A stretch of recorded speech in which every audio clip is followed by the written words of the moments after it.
बिस्मिल्लाहिर्रहमानिर्रहीम, अस्सलाम वालेकुम, welcome back to NMD cat in my pocket. हमारा यूट्यूब चैनल और हमारी अकेडमी एसीए एजुकेशन अकेडमी, और बुनेर के अंदर जो है वो एसीए बुनेर है और पेशावर के अंदर है वो एसएसीए पेशावर है। तो आज हम बात करेंगे अबाउट द सिलेबस। ये सिलेबस जो आपके सामने है, ऑफ कोर्स में डिले हो गया and I am sorry for that, क्योंकि बच्चों को बहुत ज़्यादा कन्फ्यूजन है और वो सोच रहे हैं कि जनाब कहाँ से हम करेंगे और कैसे हम करेंगे।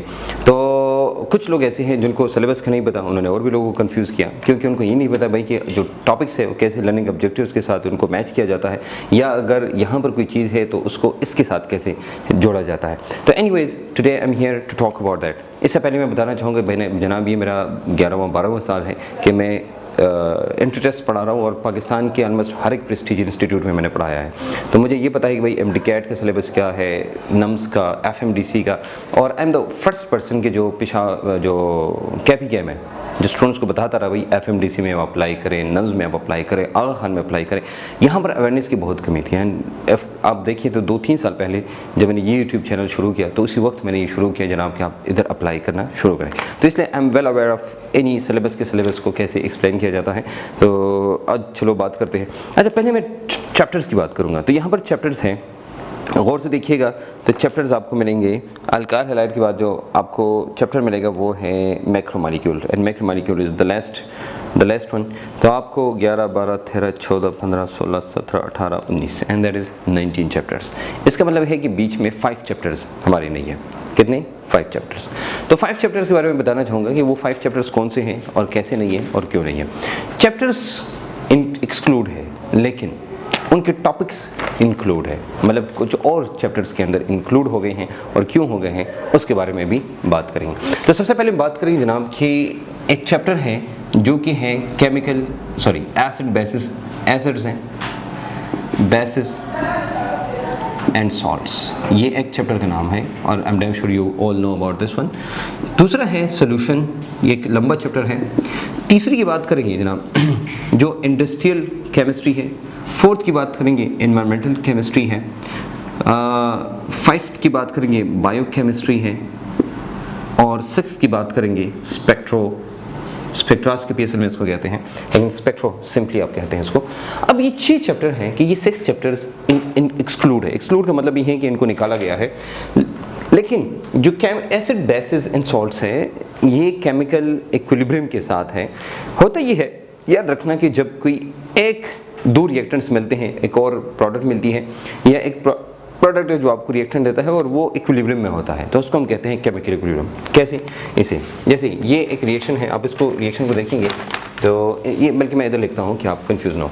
आप देखो इधर फॉर एग्जाम्पल मैंने लिखा N2 + H2, ये देता है हमें NH3, और उसको मैं बैलेंस करता हूँ, ये 3 और 2 आया।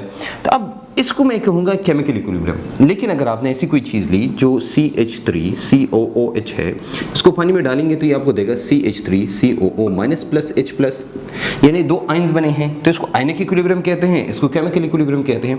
जिसमें सिर्फ केमिकल है, कोई आयन इन्वॉल्व नहीं है, तो उसको केमिकल इक्विलिब्रियम, और जिसमें आयन इन्वॉल्व है उसको कहते हैं ionic equilibrium. Do you understand that? तो अब ये आयनिक इक्विलिब्रियम और केमिकल इक्विलिब्रियम असल में बाज़ जगहों पर ये एक ही होता है, मतलब इनके कंसेप्ट भी सेम है, इनकी सारी चीज़ें सेम है। अगर आप इक्विलिब्रियम की बात करते हैं कि दोनों तरफ से रेट ऑफ रिएक्शन सेम होना चाहिए तो वो भी ठीक है, बाकी जितनी भी बातें हैं ऑलमोस्ट वो सब सेम है। दूसरी बात, वीक में होना चाहिए तो वो भी ठीक है जनाब, वीक एसिड हो, बेस हो, या कोई भी चीज़ हो, वीक पानी के अंदर डालेंगे, वीक या सॉल्ट वगैरह, तो आपको वो देंगे। तो ये सारे कंसेप्ट सेम है। इसका मतलब ये है कि एसिड बेसिस को तो निकाला गया है, लेकिन इसका एक टॉपिक है जिसका नाम है बफर सोल्यूशन। तो बफर जो है उसको ऐड किया गया है केमिकल इक्विलिब्रियम के अंदर। सोल्यूशन है तो सोल्यूशन को मुकम्मल निकाला गया है, लेकिन इसकी जो कंसंट्रेशन टर्म्स हैं वो है। अब वो कंसंट्रेशन टर्म्स कहाँ पर हैं? तो असल में अगर आप गौर से देखेंगे तो पंजाब के लोग या फेडरल के लोग इनकी साथ आदी हैं, क्योंकि कंसंट्रेशन टर्म्स चैप्टर नंबर 1 में डाला गया है। चैप्टर नंबर 1 में वो पढ़ते हैं आमतौर पर, मोलैरिटी है, परसेंट वगैरह बाकी चीज़ें हैं जो कि इधर होती हैं। चैप्टर नंबर 1 में इंडस्ट्रियल केमिस्ट्री को निकाला गया है, एनवायरमेंटल केमिस्ट्री को निकाला गया है, बायोकेमिस्ट्री में से इस चैप्टर को मॉडिफाई करके इसको क्या है इसको कहा गया है मैक्रोमोलिक्यूल। अब ये जो मैक्रोमोलिक्यूल है ये असल में बायोकेमिस्ट्री का पोर्शन है और जो ऑलमोस्ट आपने बायोलॉजी में पढ़ी होती है। जैसे एंजाइम है तो आपको पता है बायो कैटलिस्ट है, वो कैटलिस्ट जैसे हम लैब में इस्तेमाल करते हैं और कोई प्रोडक्ट बनाते हैं, उसी तरह ये कैटलिस्ट होता है और किसी भी रिएक्शन को स्लो या तेज़ करता है। तो बायो कैटलिस्ट इधर से मतलब एंजाइम्स है और प्रोटीन्स है, और वो भी आपने ऑलमोस्ट पढ़ा होता है बायोलॉजी के अंदर। तो ये वो टॉपिक्स हैं जो आप बायोलॉजी के अंदर पढ़ लेते हैं। ओके, अब स्पेक्ट्रोस्कोपी से हम आते हैं जनाब। स्पेक्ट्रोस्कोपी से कुछ चीज़ें ऐसी हैं जैसे एम्पिरिकल फार्मूला, मॉलिक्यूलर फार्मूला, और इसके साथ एक और टॉपिक है जिसको कहते हैं मैस स्पेक्ट्रोमेट्री। ये क्या है? ये उससे है जो कि इसका एक पोर्शन इधर इंक्लूड है। अब मैस स्पेक्ट्रोमीटर जो है आप पुरानी फर्स्ट ईयर की बुक में देखेंगे तो फर्स्ट चैप्टर में था, फिर बाकी किताबों में देखेंगे, बाकी कहीं पर आपको मिल जाएंगी जो कि फर्स्ट चैप्टर में है, तो इसलिए इन चीज़ों को इधर ऐड किया गया है। तो ये था एक ओवरव्यू, जनरल ओवरव्यू कि जनाब हमारा जो है वो क्या है, और बाकी ये टॉपिक्स है उनमें से कुछ इंक्लूड है और कुछ एक्सक्लूड है। तो एक्सक्लूड एंड एक्सक्लूजन के बारे में डिटेल में बात करेंगे जनाब। और चलो शुरू करते हैं चैप्टर नंबर 1। चैप्टर नंबर 1 है हमारा introduction of fundamental concepts of chemistry. इसको आप गौर से देखिए कि जनाब ये स्टोइकोमेट्री इस चैप्टर का नाम नहीं है, सिर्फ स्टोइकोमेट्री नहीं है, बल्कि इसका नाम है fundamental concepts, introduction to fundamental concept. गौर से देखिएगा। अच्छा, इसका नाम क्या है? Introduction to fundamental concept. Fundamental concept की तरफ जो है वो जो फंडामेंटल कॉन्सेप्ट जो है केमिस्ट्री में वो क्या है? Atomic mass. तो मास आपको पता है 2 किस्म के मास होते हैं और हमने डिटेल में पढ़ा भी है, और जिन्होंने नहीं पढ़ा तो आगे पढ़ भी रहेंगे इंशाल्लाह कि हमारे पास 2 किस्म का मास होता है, एक ग्राम है और एक एएमयू का मास होता है। तो हर इसका हम पढ़ेंगे, इससे हमने एटॉमिक मास लेना है। फिर उसके बाद फार्मूला है, तो याद रखना फार्मूला जैसे मैंने बताया आपको ये किस चैप्टर से, तो आप कहेंगे जनाब चैप्टर नंबर 24 से, जिसको एनालिटिकल केमिस्ट्री कहते हैं। तो एनालिटिकल केमिस्ट्री से या स्पेक्ट्रोस्कोपी से वगैरह से ये उधर से उठाया गया है, जनाब उसको उधर से हटा के चैप्टर नंबर 1 में डाला गया है क्योंकि फंडामेंटल कॉन्सेप्ट्स है। उसके बाद स्टोइकोमेट्री शुरू होती है। स्टोइकोमेट्री में सब पहले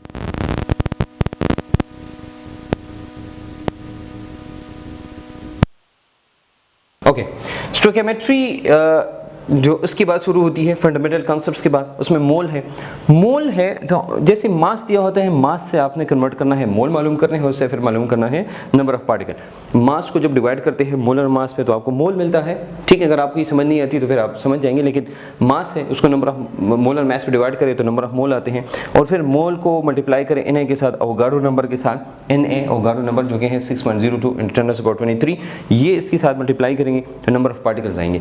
इसी तरह अगर आप इसको डिवाइड करेंगे वापस Na पर तो मोल आएंगे, और इसको मल्टीप्लाई करेंगे mm के साथ यानी मोलर मास के साथ तो मास आएगा। लेकिन इसके साथ सिर्फ ये नहीं है, वॉल्यूम भी है। आपने वॉल्यूम को भी देखना है कि अगर कोई वॉल्यूम है तो उसमें नंबर ऑफ मोल में कन्वर्ट करना है। कैसे कन्वर्ट करेंगे? उसी वॉल्यूम को डिवाइड करें 22.4 डेसिमीटर क्यूब पर, जिसको कहते हैं मोलर वॉल्यूम पर, फिर उसको मल्टीप्लाई करेंगे Na के साथ तो नंबर ऑफ पार्टिकल। ये पोर्शन सेम है, नीचे वाला, ऊपर वाला पोर्शन डिफरेंट है, और ये आसान वॉल्यूम के क्वेश्चन जो होते हैं वो कंपैरेटिवली आसान होते हैं। एनीवेज, फिर कन्वर्जन है। कन्वर्जन का मतलब ये है कि फॉर एग्जांपल आप इसको देखिए कि N2 और 3H2 आपने लिया तो कितने आपके पास अमोनिया बनेंगे। तो ये तो आसान है कि जनाब ये बनेंगे, लेकिन इसका एक और कन्वर्जन है। वो क्या है कि बैलेंस केमिकल रिएक्शन आपने लिया, ये बैलेंस्ड है, फिर मैंने लिया कि अगर ये 3 की बजाय 4 है तो अब बताइएगा जनाब कि कितना बनेगा ये। अब ये आपको 2-3 जगह काम आता है। एक तो आपका कन्वर्जन में काम आता है कि भाई आपको कितनी रिएक्टेंट दिए हैं उससे कितने प्रोडक्ट बनेंगे। दूसरा आपको काम आता है लिमिटिंग रिएक्टेंट या लिमिटिंग रिएजेंट में। मैंने आपको ये कहा कि जनाब ये मैंने लिया लिमिटिंग रिएजेंट, और एक्सेस रिएजेंट भी इसका हिस्सा है कि अगर बैलेंस केमिकल रिएक्शन से 3 मोल आपको 4 देता है तो बताओ कि 4 मोल हाइड्रोजन आपको कितने मोल अमोनिया देगा। तो आप कहेंगे जनाब ये हमें वही देगा क्योंकि नाइट्रोजन तो वही है और दोनों में लिमिटिंग और एक्सेस देखेंगे। तो ये अगर 4 मोल आपने लिया इसका मतलब है कि 3 मोल इस्तेमाल हो जाएगा, 1 मोल रह जाएगा और ये 2 मोल आ जाएगा, और यहाँ पर 1 मोल है और ये खत्म हो जाएगा। खत्म हो गया, जो खत्म हो जाता है उसको कहते हैं लिमिटिंग रिएक्टेंट। और ये अब ये 2 मोल का आना, 1 मोल का रह जाना, जो लिमिटिंग रिएजेंट है ये, और एक्सेस रिएजेंट, ये तीनों चीज़ें आपको पता होनी चाहिए किसी रिएक्शन के अंदर। डिटेल में हम ट्रिक्स से पढ़ेंगे, ये इनकी बड़ी ज़बरदस्त ट्रिक्स हैं, इसको हम पढ़ेंगे। नेक्स्ट जो चीज़ है वो है परसेंट यील्ड। परसेंट यील्ड का मतलब होता है कि जनाब आपको दी है, रिएक्टेंट दी है, और अब बताइए, अब बताओ कि इसकी कितनी पाउडर बनेगी। तो जब आप कागज़ पे करते हैं उसको हम कहते हैं थ्योरेटिकल यील्ड। तो थ्योरेटिकल यील्ड भी है। आपको अगर थ्योरेटिकल यील्ड एक्चुअल यील्ड दी है, एक्चुअल यील्ड इसको कहते हैं ना, जैसे फॉर एग्जांपल आप जा रही हैं या जा रहे हैं आप किचन और आपको कहीं भाई 1 कप दूध है, बताओ कितनी चाय बनी है, तो आप कहें जनाब कि 1 कप चाय ही बनेगी। और अब जब लाते हैं तो 1 कप चाय से कम होती है, क्यों कम होती है? क्योंकि कुछ पानी इवापोरेट हो गया होता है, ठीक है, कहीं आपसे डालने में कोई उस जो पतीली या जो भी है उसमें कुछ छाई रह जाती है या कुछ गिर जाती है, तो इसका मतलब है कि एक कप पूरा नहीं, एक कप से कम, तो इसको हम कहते हैं एक्चुअल यील्ड। तो एक्चुअल यील्ड कभी कभी आपको दी होती है, कभी नहीं दी होती है, कभी आपको यील्ड दी होती है। अब आपने इस यील्ड से परसेंट यील्ड बताना है, या सॉरी परसेंट यील्ड से आपने थ्योरेटिकल यील्ड बताना है, या आपने एक्चुअल यील्ड बताना है, या आपको एक्चुअल यील्ड दी है बाकी कुछ भी नहीं दी और आपको कहते हैं भाई परसेंट यील्ड कितनी है, ये सारी चीज़ें आपने करनी है। तो इसके लिए छोटे से ट्रिक्स हैं, वो आप करेंगे तो इंशाल्लाह इसका कोई मसला नहीं होगा। ये पूरा चैप्टर आपका ये है। अगर आप गौर से देखिएगा, मैं ज़रा इसको उठाता हूँ और फिर मैं लर्निंग आउटकम उन दोनों को देखूँ तो आपको अंदाजा हो जाएगा। Construct mole ratio from balance. Mole ratio बताने हैं कि भाई 1 2 ये है 1 और 3 आपको 2 देते हैं, यानी 1 मोल नाइट्रोजन भी 2 देता है और 3 मोल हाइड्रोजन भी आपको 2 देता है, तो अगर ये 4 मोल है तो क्या होगा, ये मोल रेशोज है, ये आपने बताना है। Stoichiometric calculation balance chemical reactions है, यस एसटीपी पे करना है। एसटीपी का मतलब है कि जब वॉल्यूम होता है तो आपने एसटीपी और आरटीपी दोनों लेने हैं, लेकिन आरटीपी नहीं है। क्या नहीं है जनाब? आरटीपी पर नहीं है, एसटीपी पर हमने सिर्फ लेना है। किस पर? एसटीपी पर। तो एसटीपी पर हमने करना है जो कि 22.4 डेसीमीटर क्यूब का बराबर होता है या लीटर का बराबर होता है, ये हमने करना है। उसके बाद आता है जनाब लिमिटिंग रिएक्टेंट या लिमिटिंग रिएजेंट। तो आपको 3 किस्म के क्वेश्चंस इसके होते हैं। एक बैलेंस केमिकल रिएक्शन होता है, उसमें से लिमिटिंग और एक्सेस बताना है। एक रिवर्सिबल होता है, 2 या ये अपने साथ लिख लेना। अच्छा, ये बड़े इंपॉर्टेंट पॉइंट्स है, बहुत इंपॉर्टेंट पॉइंट्स है। रिवर्सिबल रिएक्शन में, बैलेंस केमिकल रिएक्शन में, और जो बैलेंस नहीं है उसमें, ये मास आपको दिया होता है उसमें 3 किस्म के क्वेश्चंस होते हैं इससे, ठीक है। उसके बाद आते हैं जनाब थ्योरेटिकल यील्ड, एक्चुअल यील्ड और परसेंट यील्ड। ये 3 चीज़ें बतानी है आपने। Calculate theoretical yield and percent yield, और आपको एक given the balance equation the amount of reaction of the, मैंने आपको बताया ना कि ये जो मैंने पहले बताया आपको कि अगर हम ये रिएक्शन लेके तो इससे हम 3-4 किस्म के क्वेश्चंस कर सकते हैं। एक तो आप कन्वर्जन कर सकते हैं, एक आप मोल रेशो मालूम कर सकते हैं, एक आप उसके यील्ड मालूम कर सकते हैं, परसेंट यील्ड उसकी मालूम कर सकते हैं, आप उसकी बहुत सारी चीज़ें मालूम, लिमिटिंग रिएजेंट मालूम कर सकते हैं, ठीक है, एक्सेस रिएजेंट मालूम कर सकते हैं, अनरिएक्टिव जो रह जाए उसको कहते हैं अनरिएक्टेड रिएक्टेंट, वो ये सब मालूम कर सकते हैं इससे, ठीक है। ओके जनाब, तो ये था about the first chapter stoichiometry. मेरे ख्याल में ये सब आपको क्लियर हो गया होगा। Percent yield, limiting reagent, stoichiometry, assumptions of stoichiometric calculation. Assumption का मतलब ये होता है कि आपको मास दिया है तो फिर आप उसको कन्वर्ट करके भाई कैसे हमने उसको कैलकुलेट करना है, तो मास को आप मोल में कन्वर्ट करें, मोल का रेशो आप ले और रेशो के मतलब कि भाई कितनी प्रोडक्ट बनेगी वो आप बता सकते हैं, और आपको कहते हैं भाई मास तो आखिर में आप मास में कन्वर्ट करेंगे। तो 3 तरीके हैं, अगर आप वो कर सकते हैं तो ठीक है। ओके, फिर कंस्ट्रक्शन ऑफ मोल रेशो तो आसान है। कंसेप्ट ऑफ मोल भी क्या है? मोल क्या है भाई? अवोगाड्रो नंबर को कहते हैं हमारे पास, इसको कहते हैं काउंटिंग यूनिट। काउंटिंग यूनिट का मतलब ये होता है जब आप बाजार जाते हैं और दुकानदार को कहते हैं मुझे 1 दर्जन अंडे दें, 1 दर्जन केला दें और 1 दर्जन माल्टा दें फॉर एग्जांपल। तो ऐसा नहीं है कि भाई अंडा छोटा होता है तो 12 के बजाय आपको 20 देंगे या 15 देंगे, और केला लंबा होता है या भारी होता है तो आपको 12 के बजाय 10 देंगे, या कोई और है तो आपको कम ज़्यादा देंगे, ऐसा नहीं होता। बल्कि काउंटिंग यूनिट का मतलब ये है कि भाई जितना भी है 12 दाने आपको मिलेंगे। इसी तरह ये भी काउंटिंग यूनिट है मोल, जो कि अवोगाड्रो नंबर कहते हैं, जो कि 6.02 × 10⁻23 के बराबर होता है। So this was about the chapter number 1। Detail में मैंने बताया आपको। आई एम ड्राइव श्योर कि आपको पता चल गया। क्या नहीं पढ़ना? आरटीपी नहीं पढ़ना, यहाँ पर आरटीपी यहाँ पर एक्सक्लूड करें, और बाकी चैप्टर जो है वो आपने देखना है। क्लियर हो गया? और फिर कैसे कैसे करना है, जो जो पॉइंट्स दिए हैं, मतलब the way they have given you the points, you have to study according to those points, ठीक है। एग्जैक्टली उन पॉइंट्स को लेके आपने पढ़ना है, ऐसा ना हो कि आपको पॉइंट्स जो दिए हैं उसके अपोजिट आप पढ़ें। ओके जनाब, ये था एनएमडी कैट के लिए चैप्टर नंबर 1। अब चैप्टर नंबर 2 की तरफ आते हैं, and that is very quite easy chapter. मेरे ख्याल में बहुत सारी चीज़ें एक्सक्लूड की गई हैं। आते हैं chapter number 2 and which is atomic structure. Yes, atomic structure. याद रखना ये वीडियो थोड़ी सी लंबी हो जाएगी, लेकिन आप लोगों ने गौर से इस वीडियो को देखना है, गौर से। क्यों? क्योंकि इसको आप समझेंगे तो आप अकॉर्डिंगली स्टडी करेंगे, और अकॉर्डिंगली स्टडी करेंगे तो आपके लिए एमसीक्यूज हल करना कोई मसला नहीं है। ऐसे you will solve like a snap, ठीक है। और अब when you can solve like a snap you can get 200 out of 210 या 210 आउट ऑफ 210 आप ले सकते हैं। The only condition is you should understand इस सिलेबस को, ठीक है। तो इसका मतलब है कि syllabus is the most important point. Okay, atomic structure की बात करेंगे तो 5 आपको दिए हैं। मैं इधर लिखना चाहूँगा, उन्होंने अल्दो के ऊपर आप देखेंगे तो ये जो आपको दिया है तो थोड़ा सा आगे पीछे है, लेकिन आगे पीछे क्यों है ये भी मैं एक्सप्लेन करूँगा जनाब। ये है ऑर्बिटल का कंसेप्ट है, दूसरा है इलेक्ट्रॉनिक कॉन्फ़िगरेशन है, और तीसरा है अच्छा इसमें सिर्फ discovery of discovery of proton है, और जनाब क्वांटम नंबर्स हैं, और फिर शेप्स हैं, शेप्स ऑफ ऑर्बिटल्स। अब इसको गौर से देखिएगा, तो आपको एक्सरेज जैसे लास्ट ईयर एक्सक्लूड की गई हैं, तो एक्सरेज आज भी नहीं है, ठीक है, एक्सरेज आज भी नहीं है। अच्छा, एक और बात कि अगर आपको ये मसला है कि जनाब ये टॉपिक्स हमें कहाँ से मिलेंगे, क्योंकि हमारी किताबों में नहीं है, तो इस किताब के अंदर इसकी जो न्यू एडिशन है, जो कि अभी आ रही है बहुत जल्दी, 2021 एडिशन, इसमें सारा सब कुछ जो आपको चाहिए, इस पर हमने हद की है, याद रखना है। PMC सिलेबस के मुताबिक जो भी है, तो वो हमने इसके अंदर इंक्लूड किया गया है। I am damn sure you will love this book, क्योंकि this is the first book and the only book in Pakistan. जैसे हमारी जो दूसरी रेफरेंस MCQs की किताब है, देखो ये वाली किताब, अक्सर लोगों को ये नहीं पता भाई ये सिलेबस कहाँ से आता है, ये सिलेबस इधर से आता है, नम्स एंड नेशनल डिकेट से, क्योंकि नम्स वाली ये बनाते हैं, तो नम्स का मतलब ये है कि हमारा जो रेफरेंस MCQ है या रेफरेंस है तो वो नम्स है। इसका मतलब है ये बुक आपके लिए इंतहाई इंपॉर्टेंट है कि नम्स एंड नेशनल डिकेट वाली किताब आप जरूर पढ़े, ठीक है।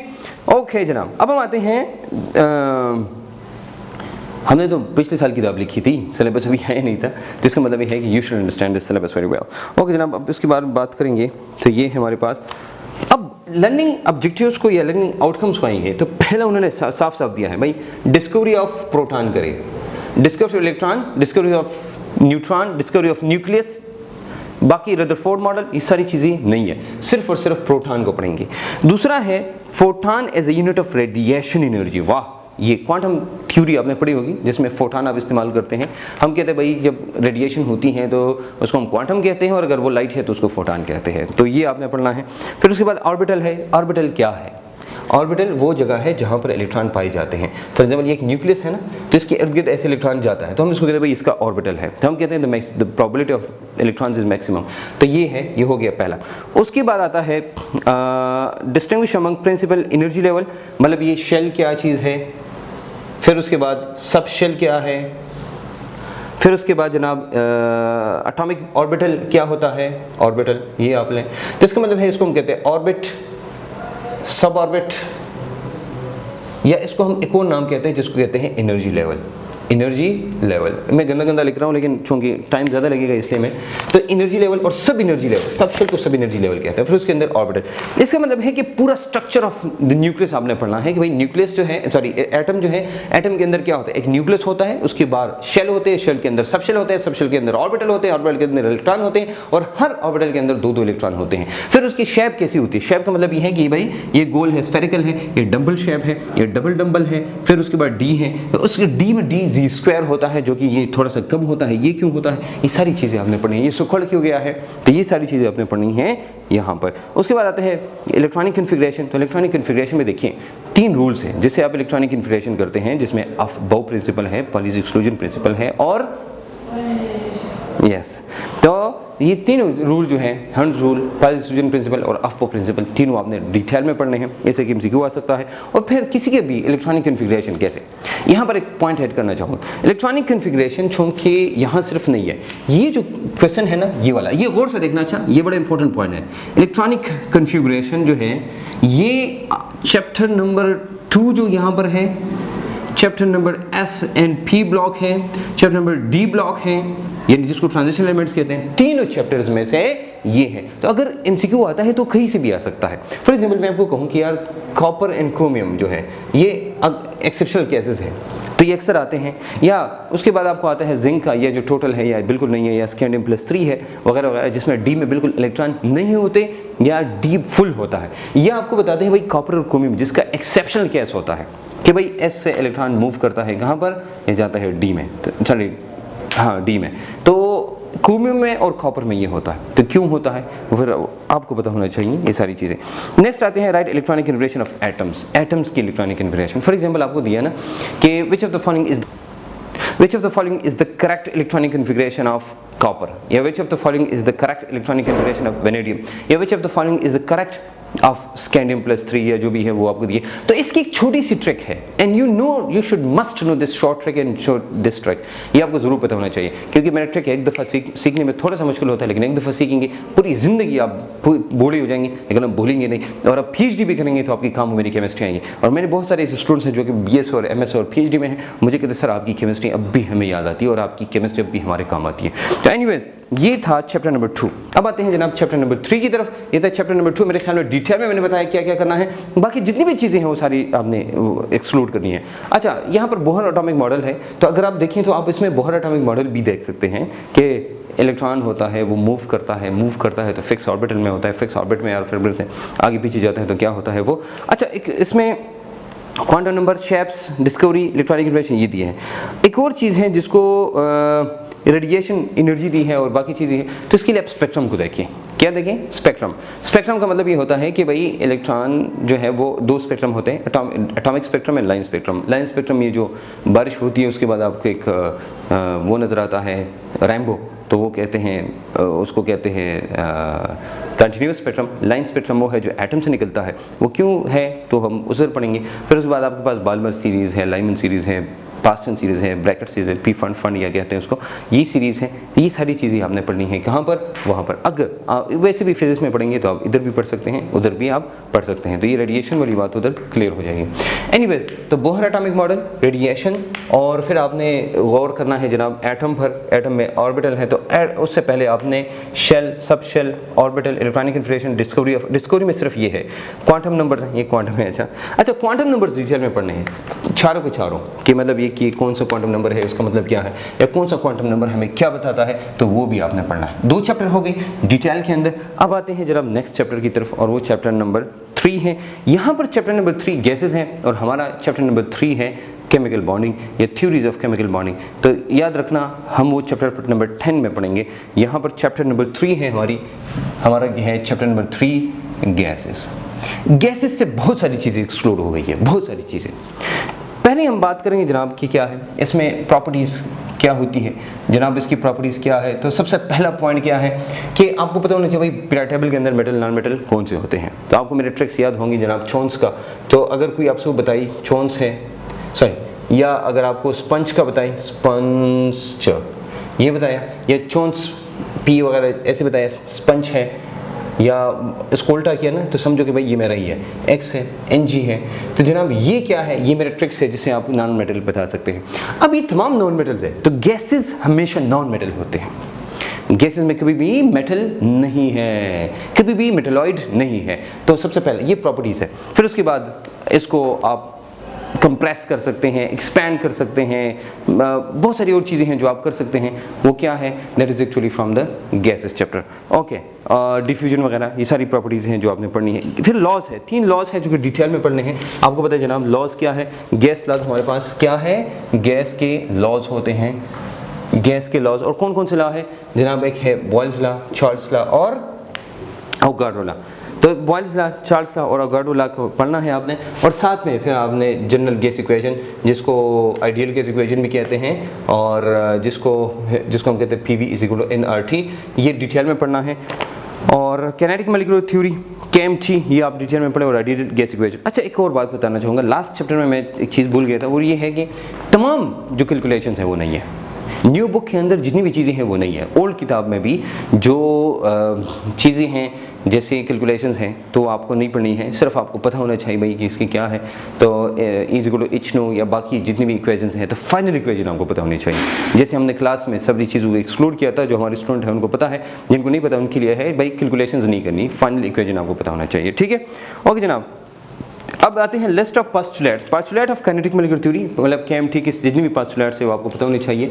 All the postulates of KMT you should know, kinetic molecular theory की तमाम पोस्टुलेट्स। दूसरा, motion of particle of a gas according to kinetic molecular theory, yes. फिर उसके बाद STP, और STP क्या है, STP को डिटेल में पढ़ना है। आपको पता है चैप्टर नंबर 1 में भी STP है, यहाँ भी STP है, तो दोनों में पढ़ना है। उसके बाद है effect of change in pressure of the volume of the gas. इसका मतलब ये है कि जनाब आपने प्रेशर वॉल्यूम ये है, आप हीट नहीं देते, उधर से आप प्रेशर अप्लाई करते हैं तो वॉल्यूम पर क्या इफेक्ट होगा, जो कि आप जानते हैं भाई ये कौन सा है, बॉयल्स लॉ है, चार्ल्स लॉ है। इन दोनों को आपने पढ़ना है, बॉयल्स लॉ, चार्ल्स लॉ। अच्छा, एब्सोल्यूट जीरो है, और सेल्सियस एंड केल्विन को कैसे एक दूसरे में कन्वर्ट करते हैं ये भी आपने पढ़ना है। Ideal gas equation, Boyle's, Charles और अवोगाड्रो लॉ, ये मैंने बताया तीनों अवोगाड्रो लॉ, ये तीनों लॉज को कंबाइन करेंगे तो ये मिलेगा, ये भी आपने पढ़ना है। और significance of different units of ideal gas equation, जैसे R है तो आर की कौन सी यूनिट्स हैं, आप जानते हैं 0.08 वगैरह या 1.8, जितनी भी यूनिट्स हैं वो सारी यूनिट्स आपको पता होनी चाहिए, ठीक है। और आखिर में रियल और आइडियल गैस क्या होती है। दुनिया में कोई भी आइडियल गैस नहीं है, सारी रियल गैसेस हैं, और रियल गैस के लिए ये लॉज होते हैं। वो जब कोई गैस, अब एक यहाँ पर ये भी चीज़ आपने पढ़नी है कि जनाब रियल गैस आइडियल गैस में कब बिहेव करती हैं, real gas as an ideal gas कब बिहेव करती हैं, वो भी आपने पढ़ना है, ठीक है। क्लियर हो गया। ओके जनाब, आते हैं नेक्स्ट चैप्टर की तरफ। वो चैप्टर है, सॉरी ये नेक्स्ट चैप्टर है, ये है 17, यस। नेक्स्ट चैप्टर है लिक्विड्स। लिक्विड्स की तरफ आते हैं तो लिक्विड में चैप्टर नंबर 4 है यहाँ पर लिक्विड्स। लिक्विड्स भी काफ़ी शॉर्ट है, लेकिन सबसे इम्पोर्टेंट पॉइंट्स जो यहाँ पर इंटरमॉलिक्यूलर फोर्सेस हैं, ऑफ कोर्स पहली भी थी अब भी हैं। अब लिक्विड और सॉलिड दोनों की आपने प्रॉपर्टीज़ पढ़नी है। कौन सी प्रॉपर्टीज़? इंट्रोडक्शन। तो इसको आपको याद है कि अगर हम पढ़ते हैं, हम कहते हैं भाई गैसेस जो हैं उनकी एक definite shape, indefinite shape, indefinite volume है। फिर जो सॉलिड है उनकी एक डेफिनेट शेप, डेफिनेट वॉल्यूम है, ठीक है। लिक्विड इनके बीच में होते हैं।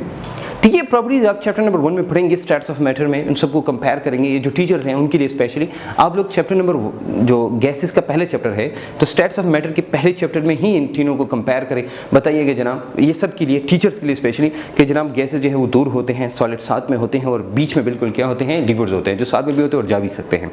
तो इनके मिसाल डुअल बंदे की तरह होती है या डुअल कैरेक्टर की होती है। तो ये आपने पढ़ना है, ये हो गए। फिर उसके बाद बाकी चीज़ें हैं जो कि डिफ्यूजन है, यहाँ पर नहीं होती, वहाँ पर होती हैं, यहाँ पर कम होती हैं, या कंप्रेसिबिलिटी है, बाकी चीज़ें हैं। तो अब इनको कंपेयर करेंगे तो बच्चा समझ जाएगा, क्योंकि तीनों में वो है। अच्छा, फिर उसके बाद है इंटरमॉलिक्यूलर फोर्सेस, जो मैंने बताया, hydrogen bonding, vapour pressure, boiling point and external pressure. ये तीन चीज़ें जो कि आपने पढ़ी। इसमें वेपर प्रेशर, बॉइलिंग पॉइंट जो है, ये सारी चीज़ें आपने पढ़ी। अब जो देखो, अब diffusion, compression, expansion, motion of particle, spaces between them, intermolecular forces, kinetic. अच्छा, इस किताब के अंदर हमने एक टेबल दी है इस दफ़ा, वो टेबल बड़ी इंपॉर्टेंट है, वो इससे ये सारे पॉइंट्स क्लियर हो जाते हैं। मतलब ये सारे के सारे पॉइंट्स जो हैं, जो भी मैंने नाम लिए हैं, सारे के सारे एक ही टेबल से हो जाते हैं। आपको दोबारा पढ़ने की ज़रूरत नहीं है, ये अपनी किताब जाने की ज़रूरत नहीं है। फिर physical properties, evaporation, vapour pressure, boiling point, ये तीन चीज़ें मैंने बताई। हाइड्रोजन बॉन्डिंग H2O में, NH3 में और HF में। और अनोमलस बिहेवियर के अगर 4 डिग्री सेंटीग्रेड पे हम देखें तो density of water is maximum, और क्यों है, तो इसको भी हम चैप्टर नंबर 4 में यानी लिक्विड में पढ़ेंगे।